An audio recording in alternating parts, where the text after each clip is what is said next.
Hello guys, నమస్తే. నేను మీ నరేష్ అన్న. ఎంసెట్లో తక్కువ ర్యాంక్ వచ్చింది అని చెప్పేసి లాంగ్ టర్మ్ తీసుకోవాలి అని ఆలోచిస్తున్నారా? అయితే ఈ వీడియో మీకోసమే. సో వీడియోని చివరి వరకు చూడండి. అసలు లాంగ్ టర్మ్ తీసుకోవాలా వద్దా, లాంగ్ టర్మ్ తీసుకోవాలా లేదంటే ముందుకి యూనివర్సిటీస్ ఏమైనా చూసుకున్నా కంప్లీట్గా నేను మీకు ఈ వీడియోలో ఎక్స్ప్లెయిన్ చేస్తాను. సో వీడియోని చివరి వరకు చూడండి. ఇంకా మన ఛానల్ సబ్స్క్రైబ్ చేసుకోకుండా వీడియోస్ చూస్తున్నట్లయితే వెంటనే సబ్స్క్రైబ్ చేసుకోండి. Let's get in to the video. So first నేనేం సజెస్ట్ చేస్తానంటే, మీ ర్యాంక్ని బేస్ చేసుకొని మీరు లాంగ్ టర్మ్ తీసుకోవాలో వద్దనేది డిసైడ్ అవ్వండి.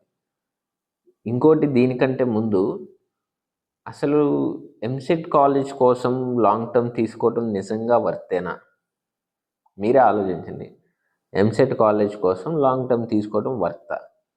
నేను నన్ను అడిగితే నేనైతే వద్దనే చెప్తాను.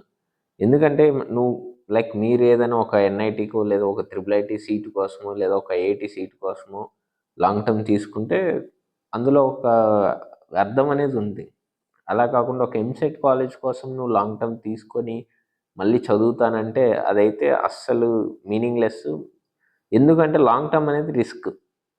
ఇప్పుడు మీరు 1 ఇయర్ లాంగ్ టర్మ్ తీసుకుంటారు. ఇప్పుడు ఇది నెక్స్ట్ మేలో ఎగ్జామ్ ఉంటుంది రఫ్గా. ఇప్పుడు మీ దగ్గర 1 ఇయర్ టైం ఉంటుంది. ఇప్పుడు ఈ 1 ఇయర్ మీరు కంటిన్యూస్గా చదవాలి. 24/7 తినటం, చదవటం, పడుకోవటం, ఇదే మోటివ్లో ఉంటే అప్పుడు మీ ర్యాంక్ అనేది బెటర్ అవుతుంది. ఇప్పుడు ఇదంతా చేసినా సరే గ్యారంటీ లేదు. ఎందుకంటే మధ్యలో నీ హెల్త్ ఏమైనా పాడవచ్చేమో, నువ్వు డిస్ట్రాక్ట్ అవ్వచ్చేమో, కంటిన్యూస్గా వర్క్ చేయలేవేమో, ఎగ్జామ్ రోజు నీ హెల్త్ పాడవచ్చు, లేదా నువ్వు ఎగ్జామ్ మిస్ అవ్వచ్చు. ఇలా చాలా ఉంటాయి. ఇదేదో అవ్వదు అని కాదు నేను అనేది. మీరు కంటిన్యూస్గా చదివితే పక్కా మంచి ర్యాంక్ వస్తుంది, బెటర్ కాలేజ్ వస్తుంది. కానీ ఇవన్నీ కూడా ఉంటాయి కదా, రియాలిటీ ఆలోచించండి. ఇవన్నీ జరగవచ్చు. 1 year time waste, plus long term coaching money waste, ఇవన్నీ ఉంటాయి. సో దీనికంటే కూడా వీటి మీద ఇన్వెస్ట్ చేసే బదులు ఏదైనా యూనివర్సిటీస్ కానివ్వండి, ఏమైనా కాలేజెస్ చూసుకొని జాయిన్ అయిపోతే ఇటు అక్కడ ఇన్వెస్ట్ చేసే మనీ, అక్కడ టైం ఎక్కడ ఇన్వెస్ట్ చేస్తే 1 ఇయర్ అయిపోతుంది కదా. సో ఇలా ముందుకెళ్ళొచ్చు కదా. ఒకవేళ మీరు ఏదైనా ఎన్ఐటీలు, ట్రిపుల్ ఐటీలు, ఐఐటీల కోసం ట్రై చేస్తే అది ఓకే. దాంట్లో అంటే అవి అనేవి నేషనల్ ఇన్స్టిట్యూట్స్, నేషనల్ ఇంపార్టెన్స్ ఉన్నవి. సో అవి వస్తే ఓకే, మంచిదే, నో ప్రాబ్లం, వెళ్ళొచ్చు.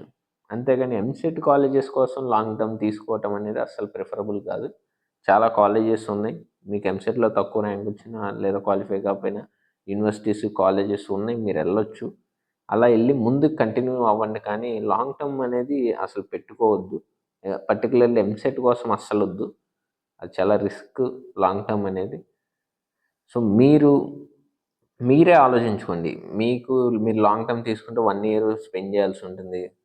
మనీ, తర్వాత ఏమైనా జరగవచ్చు, చెప్పలేము. కంటిన్యూస్గా చదవగలమో చదవలేము, ఇవన్నీ ఉంటాయి. నువ్వు ఈ 1 ఇయర్ ఇంత కష్టపడేది ఇప్పుడు లాంగ్ టర్మ్ కోసం కష్టపడతా అంటున్నావు కదా, అదేదో బీటెక్ వెళ్ళాక కష్టపడు.